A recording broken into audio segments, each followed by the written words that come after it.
नमस्कार. या विशेष विचारमंथनात आपलं स्वागत आहे. आज आपण एका खूप जुन्या आणि खूप खोलवर विचार करायला लावणाऱ्या ग्रंथाबद्दल बोलणार आहोत, योग वासिष्ठ. हो, नमस्कार. योग वासिष्ठ खरंच एक अद्भुत ग्रंथ आहे. अगदी. आणि आज आपण त्यातल्या 3ऱ्या खंडातले काही अध्याय म्हणजे 76 ते 95 यावर जरा सविस्तर बोलूया. यात मुख्यत्वे काय ना, की आपलं मन कसं काम करतं, हे जग जे दिसतं ते खरं आहे की फक्त एक भास आहे. आणि या सगळ्यातून ज्ञानाच्या मार्गाने मुक्ती कशी मिळवायची, बरोबर? बरोबर. आपल्याकडे या अध्यायांमधले काही महत्वाचे उतारे आहेत आणि त्यावर आधारित काही नोंदी पण आहेत.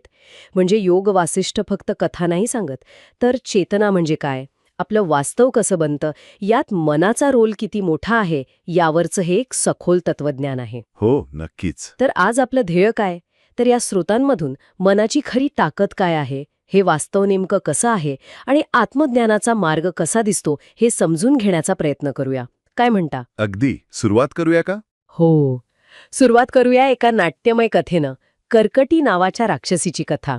हो, राक्षसी, पण तिचं जे परिवर्तन झालंय ना ते अविश्वसनीय आहे.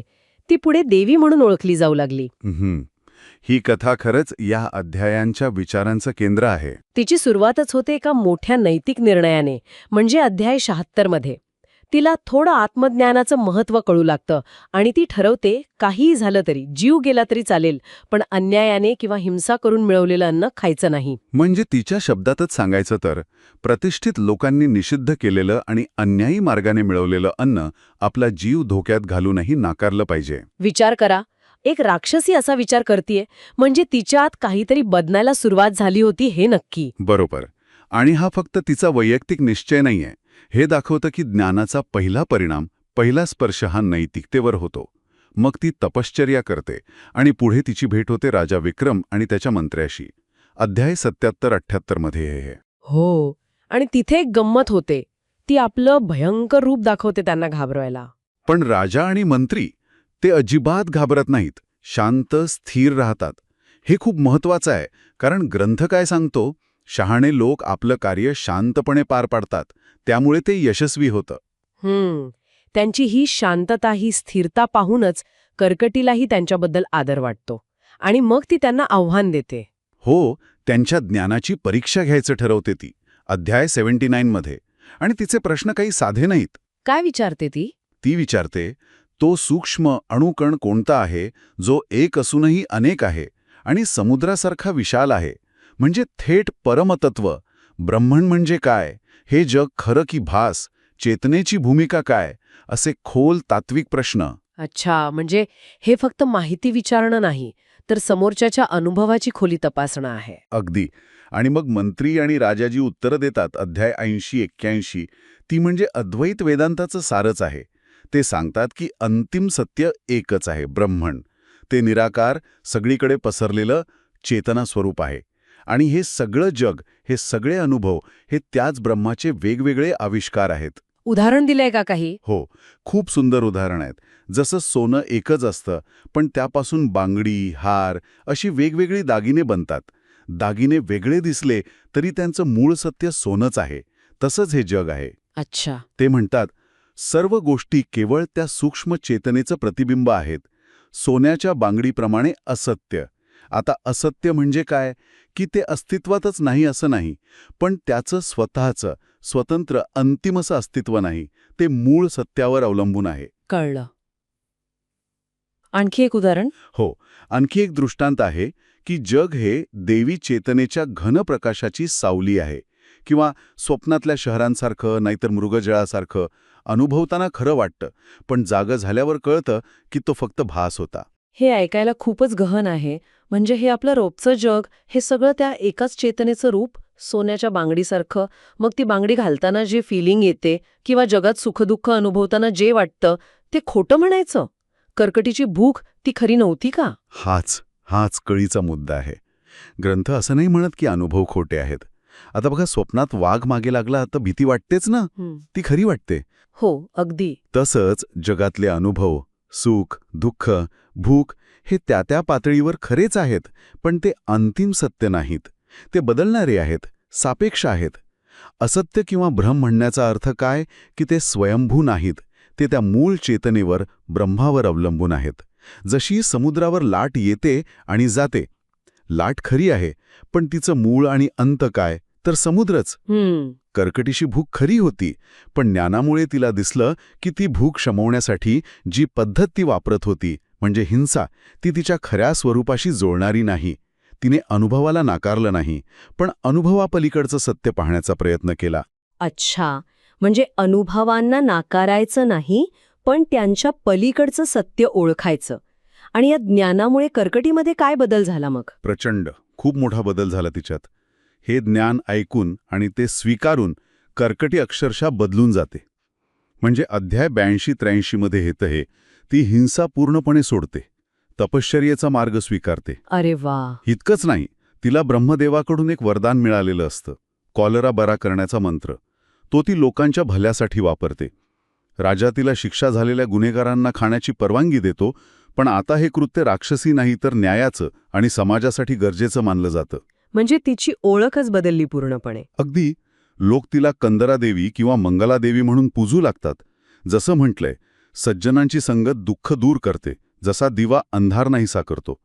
इथे राजा आणि मंत्र्यांची संगत आणि त्यांच्याकडून मिळालेलं ज्ञान हे तिच्यासाठी त्या दिव्यासारखं ठरलं. हे खरंच विलक्षण आहे. कर्कटीची कथा हे सिद्ध करते की केवळ तात्विक ज्ञान नाही, तर ते जगण्याची निष्ठा, तो नैतिक निश्चय, यामुळे राक्षसी प्रवृत्तीसुद्धा देवीत्वात बदलू शकते. ही फक्त एक गोष्ट नाही, तर आपल्या आत असलेल्या बदलाच्या क्षमतेचा पुरावा आहे. अगदी बरोबर. ही कथा ज्ञानाच्या परिवर्तन करणाऱ्या शक्तीचं एक ज्वलंत उदाहरण आहे. ज्ञान फक्त माहिती देत नाही, ते दृष्टी बदलते, वृत्ती बदलते आणि मग कृतीही बदलते. तिने फक्त ऐकलं नाही, तर ते आचरणात आणलं. हा नैतिकेचा स्वीकार तिच्या बदलाचा आधार बनला. तिचे हिंसक वृत्ती शांत झाली आणि मुक्तीचा मार्ग तिच्यासाठी खुला झाला. बरोबर. कर्कटीच्या कथेतून ज्ञानाची आंतरिक शक्ती दिसते, पण मनाची अजून एक बाजू आहे ना, म्हणजे बाहेरची संकट आली तरी टिकून राहण्याची क्षमता. याच संदर्भात इंद्र आणि अहिल्येची कथा येते, बरोबर? अध्याय 89-90 मध्ये. हो. यांचं एकमेकांवरचं प्रेम इतकं घट्ट, इतकं मानसिक पातळीवरचं होतं की शारीरिक शिक्षा किंवा शापसुद्धा त्याला तोडू शकले नाहीत. काय झालं होतं नक्की? त्यांना शापामुळे वेगवेगळे जन्म घ्यावे लागले. कधी हरिण, कधी कबूतर. शारीरिक त्रासही खूप झाला, पाण्यात बुडवणं, जाळण्याचा प्रयत्न. पण त्यांच्या मनातलं प्रेम, ती एकरूपता तशीच राहिली. म्हणजे शरीरावर परिणाम झाला, मनावर नाही. अगदी.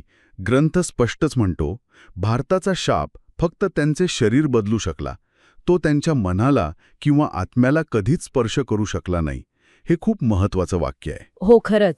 आणि पुढे म्हटले, जो आपल्या निश्चित हेतूवर ठाम असतो त्याचे मन नेहमीच स्थिर राहते आणि कोणत्याही शूर म्हणजे स्थिर मनाला कोणीही तोडू शकत नाही. म्हणजे मन हे शरीरापेक्षा जास्त शक्तिशाली आहे आणि स्वतंत्र आहे, असं म्हणायचंय का? होय. नेमका हाच विचार अध्याय 92 मध्ये अजून स्पष्ट केलाय. तिथे म्हटलंय की प्रत्येक जीवाला जणू 2 शरीरं असतात. एक स्थूल म्हणजे आपलं शारीरिक शरीर, जे बाहेरच्या गोष्टींनी, शापांनी प्रभावित होऊ शकतं. आणि दुसरं सूक्ष्म मानसिक शरीर, जे मुळात स्वतंत्र आणि सक्रिय असतं. जर हे मानसिक शरीर म्हणजे आपलं मन शिस्तबद्ध असेल, दृढनिश्चयी असेल, आपल्या खऱ्या स्वरूपाशी जोडलेलं असेल, तर बाहेरची दुःख, आजार, संकट किंवा नकारात्मक शक्ती त्याला हरवू शकत नाहीत. अच्छा. मन नेहमीच स्वतंत्र असते आणि त्याला जिंकता येत नाही, असं म्हटलंय. हे तत्व इथे लागू होतं. आणि हेच आपण राजा विक्रमाच्या बाबतीतही पाहिलं होतं, नाही का? हो, बरोबर. तो कर्कटीच्या भयानक रूपाला न घाबरता शांत उभा राहिला. हो, बरोबर. त्याचं मन दृढ होतं म्हणून तो अभेद्य राहिला. त्यामुळेच म्हटलंय, कोणतेही दुःख, आजार, धोका किंवा वाईट शक्ती दृढ निश्चयी मनाला तोडू शकत नाहीत. इंद्र आणि अहिलेच्या कथेवरून मनाची ही अविनाशी शक्ती तर दिसतीये, पण मग हेच मन दुसऱ्या बाजूला आपल्याला या जगात अडकवून कसं ठेवतं? ग्रंथ म्हणतात की ते एक भ्रमाचं जाळं विणतं. या दोन्ही गोष्टी कशा जोडायच्या? एकीकडे मन इतकं स्वतंत्र आणि शक्तिशाली, आणि दुसरीकडे तेच आपल्याला भ्रमात अडकवणारं. खूप चांगला प्रश्न विचारलात. मन शक्तिशाली आहे, यात काही शंका नाही. पण त्याची शक्ती आहे ना, ती दुधारी तलवारीसारखी आहे. अच्छा, कशी? जर ते ज्ञान आणि विवेकाने युक्त असेल तर ते आपल्याला मुक्तीकडे घेऊन जातं. जसं कर्कटीच्या बाबतीत झालं. ते आपल्याला बाहेरच्या परिस्थितीवर मात करायला शिकवतं, जसं इंद्र अहिल्याच्या कथेत दिसलं. पण काय? पण जर तेच मन अज्ञान, वासना आणि अहंकारात अडकलेलं असेल तर तेच मन जगाचा भ्रम निर्माण करतं आणि आपल्याला त्यात अडकवून ठेवतं. म्हणूनच अध्याय 85 मध्ये म्हटलंय, जग हे स्वप्नांतील शहरांइतकेच असत्य आहे. आणि अध्याय 87 मध्ये तर इशारा दिलाय की हे सुंदर जग तुमच्या इंद्रियांना अडकवण्यासाठी एका सापळ्याप्रमाणे काम करते. आता हा सापळा कोण रचतंय? तर आपलंच मन, जेव्हा ते बाहेरच्या वस्तूंमध्ये सुख शोधायला लागतं आणि स्वतःचं मूळ स्वरूप विसरतं. म्हणजे मनच निर्माता आणि मनच बंधनाचं कारण. अगदी. या स्रोतानुसार अंतिम सत्य फक्त ब्रह्मन आहे, ती निराकार, सगळीकडे असलेली चेतना. अध्याय 80, 81, 93 मध्ये हे पुन्हा पुन्हा येतं. हे दिसणारं जग काय आहे? तर त्या ब्रह्माचं प्रकटीकरण आहे, जणू त्या चेतनेच्या समुद्रावरची एक लाट. पण हे प्रकटीकरण होतं कशामुळे? मनामुळे. ग्रंथ तर असंही म्हणतो की ब्रह्मदेवानी सुद्धा सृष्टीची निर्मिती आधी आपल्या मनात केली. अध्याय 85 मध्ये आहे. आणि अध्याय 84 मध्ये म्हटलंय, हे सर्व संभाव्य जग मनाच्याच करामती आहेत. इतकंच नाही तर मन हेच जगाचा निर्माता आहे, असंही म्हटलंय अध्याय 91. अरे बापरे. त्यामुळे जग हे ब्रह्माचं प्रतिबिंब असलं तरी ते आपल्याला जसं दिसतं, जसा त्याचा अनुभव येतो, ते खूप प्रमाणात आपल्या मनाच्या रचनेवर अवलंबून आहे. म्हणजे जसा रंगीत चष्मा घातल्यावर जग रंगीत दिसतं, तसं मनाच्या स्थितीनुसार जगाचा अनुभव बदलतो. हे स्पष्ट झालं. पण मग अजून एक प्रश्न उरतोच. जर मूळ स्रोत एकच ब्रह्मन आहे आणि जग हे मनाचं प्रकटीकरण आहे, तर मग प्रत्येकाचे अनुभव इतके वेगळे का? कुणाला सुख, कुणाला दुःख, कुणी ज्ञानी होतं, कुणी अज्ञानी राहतं, असं का? सगळे एकाच समुद्राच्या लाटा असतील तर काही शांत आणि काही एवढ्या खवळलेल्या का? याचं उत्तर ग्रंथ कर्म आणि वासनांमध्ये देतो. अध्याय 93 मध्ये जरी आपलं मूळ स्वरूप एकच असलं तरी प्रत्येक जीवाने भूतकाळात केलेल्या कृती म्हणजे कर्म आणि त्याच्या मनात खोलवर रुजलेल्या तीव्र इच्छा म्हणजे वासना, यामुळे प्रत्येकाचा अनुभव वेगळा असतो. कर्म आणि वासना. हो, याच वासना आणि कर्म जीवाला एका विशिष्ट अनुभवाच्या चक्रात बांधून ठेवतात. मनातले विचार आणि इच्छाच आपल्याला पुन्हा पुन्हा कर्म करायला लावतात आणि त्यामुळे आपण जन्म-मृत्यूच्या फेऱ्यात अडकतो, असं अध्याय 95 मध्ये स्पष्ट केलंय. वासनांबद्दल काही म्हटलंय का? हो, खूप कडक शब्दात म्हटलंय. वासना म्हणजे वेदना आणि निराशेची फळे देणारी विषारी वनस्पती. जोपर्यंत या वासना आहेत तोपर्यंत मन शांत होत नाही आणि हा जगाचा भ्रम तसाच राहतो. आणि याच आधारावर जीवांचे प्रकार पण सांगितले आहेत म्हणे. बरोबर. अध्याय 94 मध्ये जीवांचे 14 प्रकार सांगितले आहेत, त्यांच्या आंतरिक शुद्धतेनुसार आणि कर्मानुसार. काही जीव इतके शुद्ध असतात की एकाच जन्मात मुक्ती मिळवतात, तर काही इतके अज्ञानात असतात की त्यांना असंख्य जन्म घ्यावे लागतात. पण हे म्हणजे शिक्षा नाहीये? नाही, शिक्षा नाही. हा व्यक्तीच्या मानसिक स्थितीचा आणि कर्मांचा एक नैसर्गिक परिणाम आहे. जणू आरशासारखं आपलं मन जसं असेल तसा आपला पुढचा प्रवास आणि अनुभव आपल्याला दिसेल. हे कर्म आणि वासनेचं चक्र खूपच खोल वाटतंय.